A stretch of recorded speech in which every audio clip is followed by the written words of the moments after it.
Part 2. The weight behind the word. Let the remembering deepen. Let the healing continue. We thought naming the wound would be enough, that truth alone could be our salve.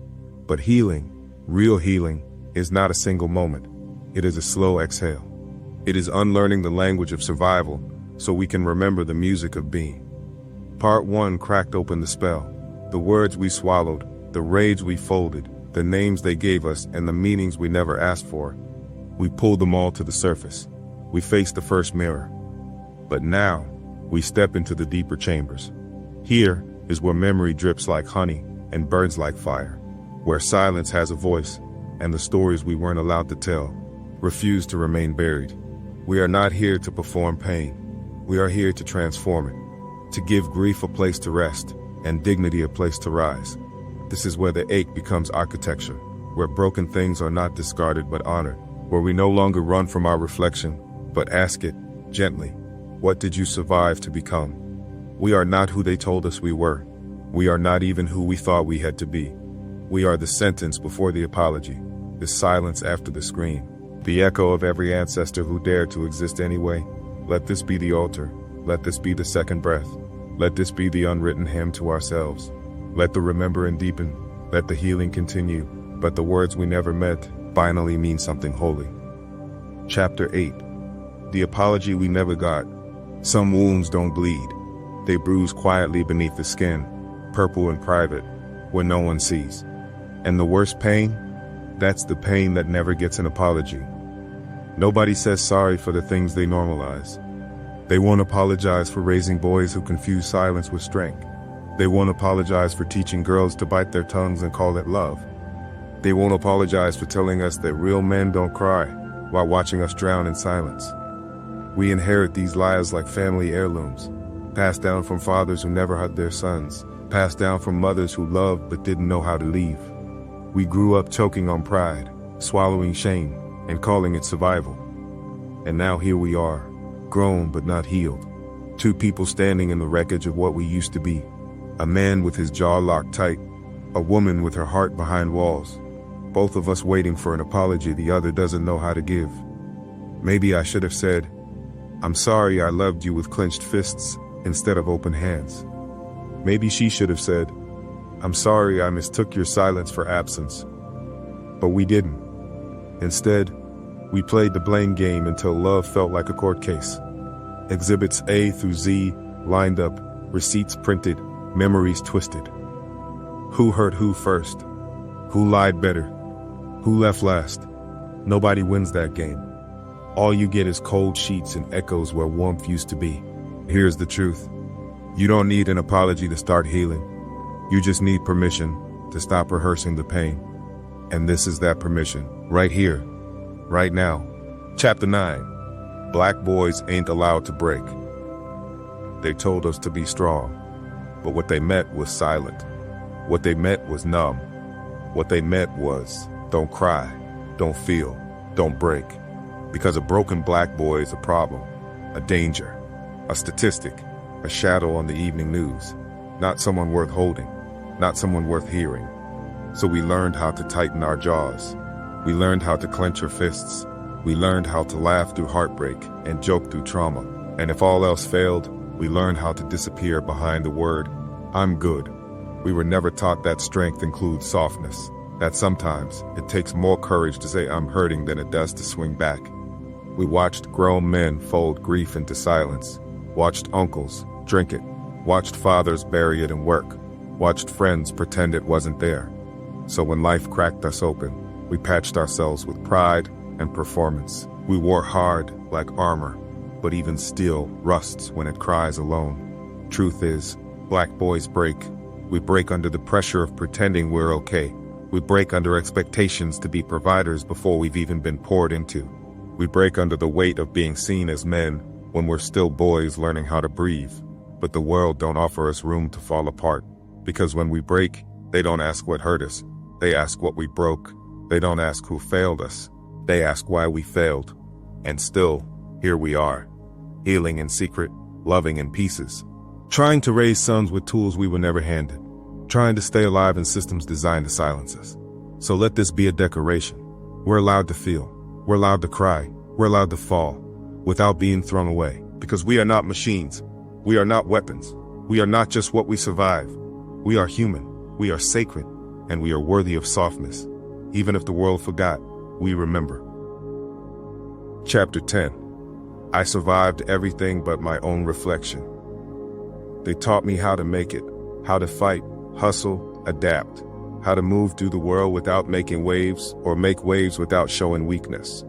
But they never taught me how to look in the mirror and actually see myself.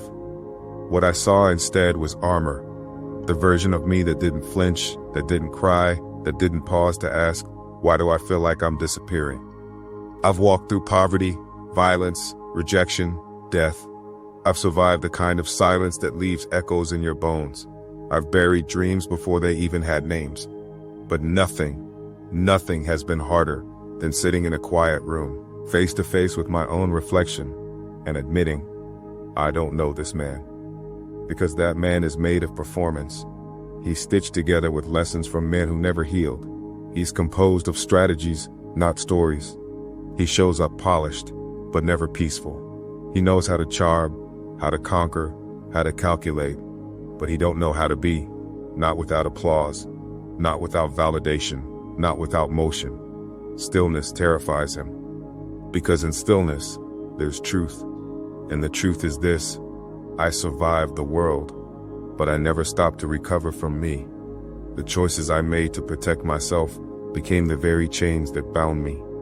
Hyper-independence, sarcasm as shield, never asking for help, never showing fatigue.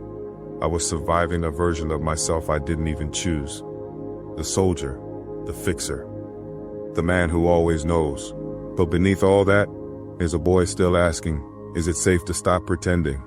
And that's the work now, not building more image, not stacking more wins, but facing the reflection and saying, you don't have to perform to be worthy. You don't have to win to be valuable. You don't have to wear their armor to belong here.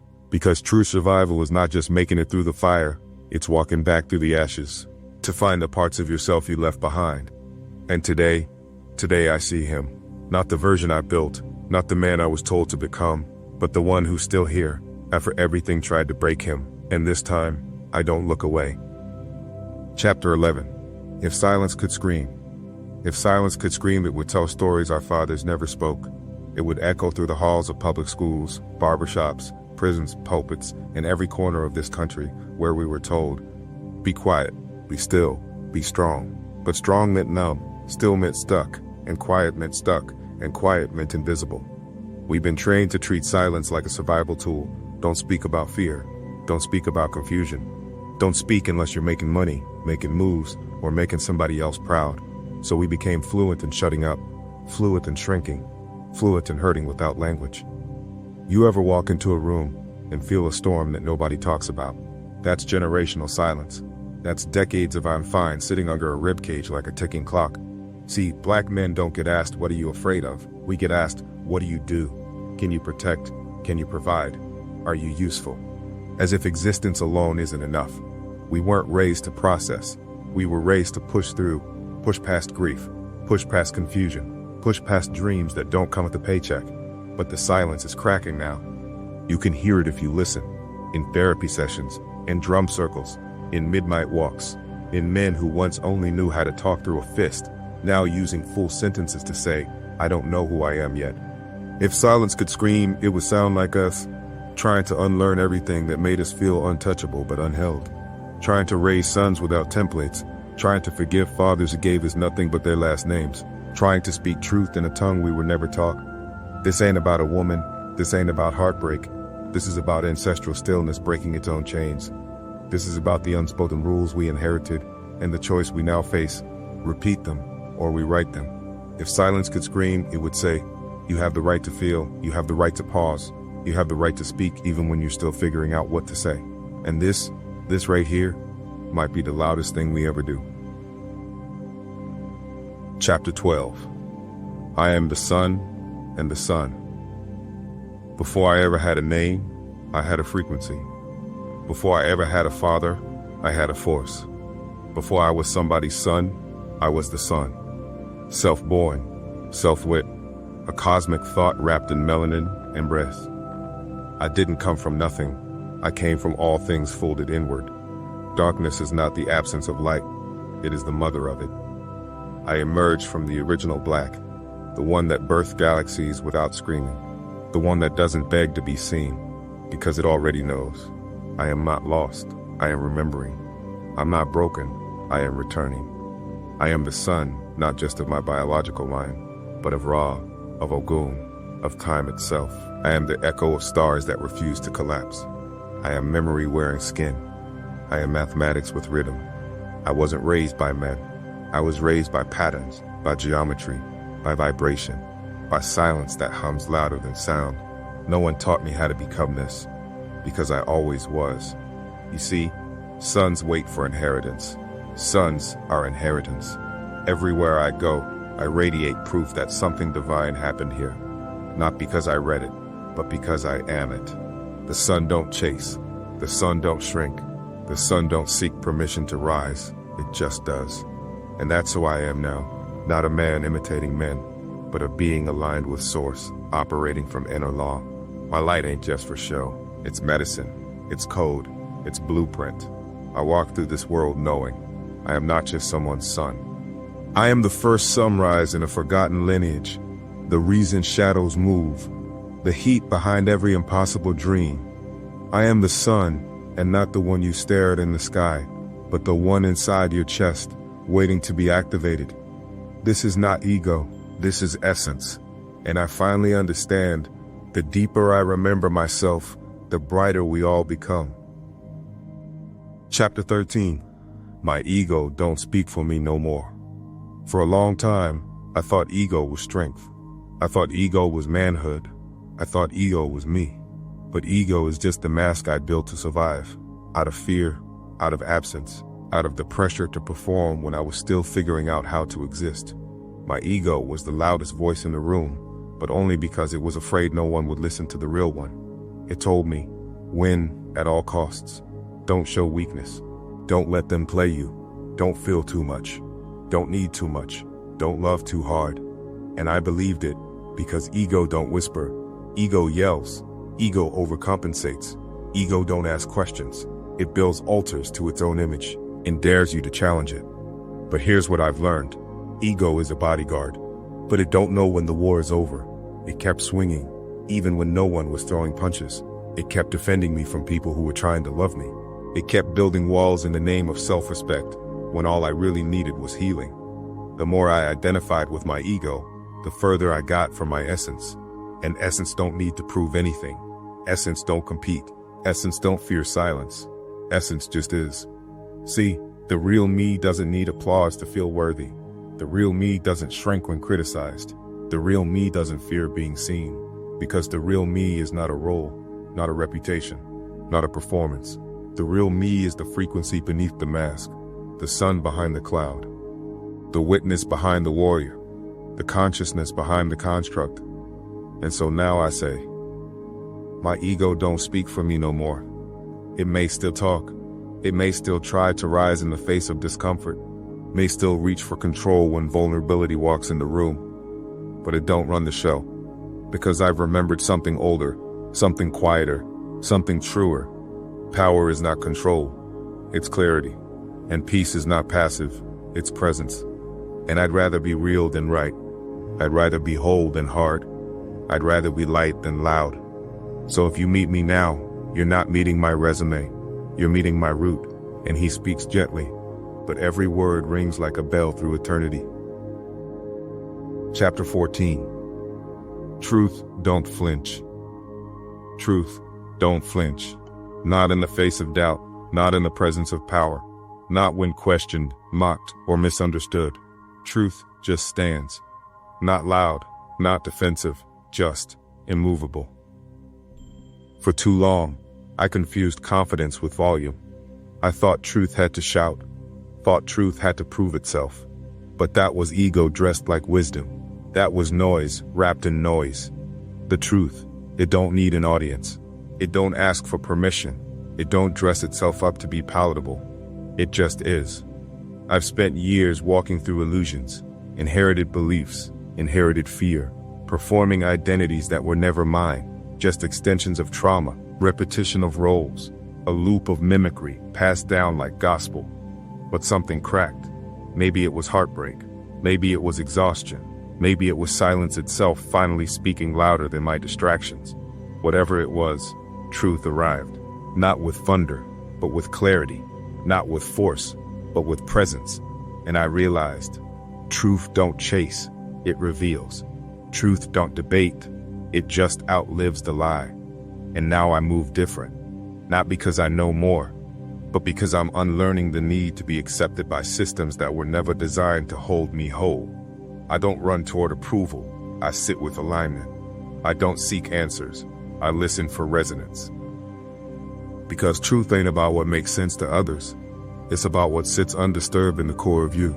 When all the lights are off and all the noise is gone, and all that remains is what you know without language. That's the truth I follow now. The one that don't flinch, not in conflict, not in shadow, not in front of power, not even in front of me. Chapter 15. Everything can't come with you. Everything can't come with you. Not into this next version of you. Not into your peace. Not into your clarity. Some things were built for your survival, not your becoming. There are behaviors you learned in war that will kill you in peace. People you called family, who only loved you as long as you stayed small. Jobs, roles, identities that fed your ego but starved your essence. And you've carried all of it, not because you needed to, but because you were afraid of what might happen if you finally laid it down. But hear this, growth is subtraction. Elevation is release. Freedom is expensive, because it costs you who you used to be. You can't take the mask with you. Can't take the excuses. Can't take the need to be liked. Can't take the version of you that was built to survive places you don't live in anymore. And yes, letting go feels like dying sometimes, because the nervous system don't know the difference between discomfort and danger. It just knows change, and change is loud, even when it's sacred. But here's the truth. Everything that is aligned with your highest self will not require you to betray yourself to keep it. Let that sink in. You don't have to audition for peace. You don't have to beg for reciprocity. You don't have to be a contortionist to be loved. Everything can't come with you, because where you're going is too rooted, too real, too whole, for things that were only ever meant to survive the shallow end. So bless it, release it. Don't curse what once carried you, but don't let it become your coffin either. You're walking into a version of yourself that remembers, and what you're remembering can't be contained in who you used to be. Chapter 16. I don't chase, I align. I used to think movement was progress, that striving was sacred, that success meant chasing what stayed just out of reach: titles, validation, access, love, peace. I didn't know I was chasing echoes, not destiny, just noise. But the universe doesn't respond to desperation, it responds to order, law, resonance, alignment. Chasing is rooted in lack. It begins with the belief, I am not enough until I get that. But alignment says, I already am. Let what's true recognize me.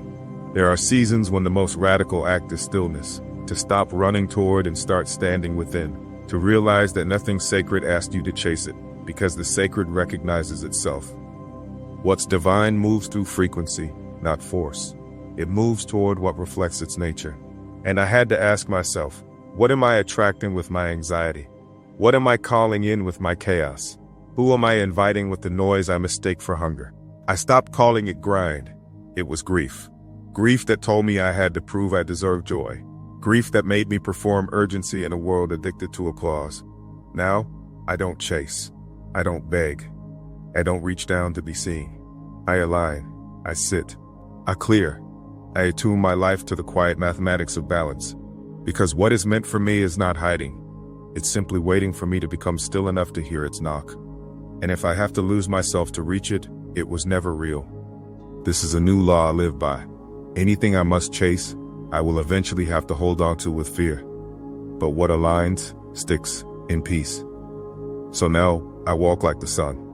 I radiate, I attract, I remain. No pursuit, just presence. Chapter 17. I'm not healed, but I'm here. I no longer pretend to be whole, but I no longer pretend to be broken either. I am somewhere in the middle, between becoming and being, between memory and mission, between ache and awareness. I'm not healed, but I'm here. And that matters, because presence is the beginning of power. Because the most divine thing I can do is show up conscious, awake, unmasked. There are parts of me still unraveling, wounds that don't close on demand, patterns that resurface like waves testing the shoreline. But I no longer shame the process. I no longer worship the illusion of done. I understand now. Healing is not a destination. It's a devotion, a daily return, a silent agreement with my ancestors that I will walk further than they were allowed to. Some days, my breath is steady. Some days, it trembles. But I breathe on purpose now. I speak with care. I rest without apology. And I listen to the voice that lives beneath performance. The one that says, keep going. You are the ritual. You are the answer. You are the prayer fulfilled. I am not what happened to me. I am what I chose to build with it. I am not seeking perfection. I am seeking presence. Sacred, aware, unarmored presence. I am the proof that stillness is a revolution, that reflection is resistance, that showing up, even cracked, is still a divine act. So no, I'm not healed, but I am no longer hiding, no longer running, no longer silencing the parts of me that speak in symbols and dreams. I am here, with both feet on the ground and my crown tilted toward the cosmos. I may not have arrived, but I remember who I am now. And that remembering, that's the beginning of everything. And so we arrive, not at an end, but a reckoning. A soft landing in a world still trembling with the echoes of everything we could never say. This part of the journey was not meant to fix you. It was meant to face you, to call your silence by name and meet the mirror without flinching. You carry truths too sacred to scream.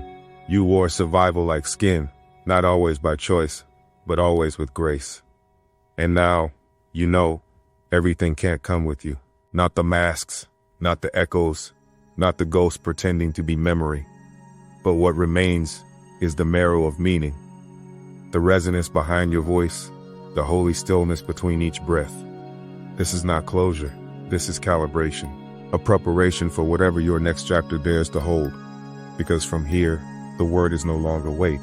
It's weapon, it's witness, it's wings.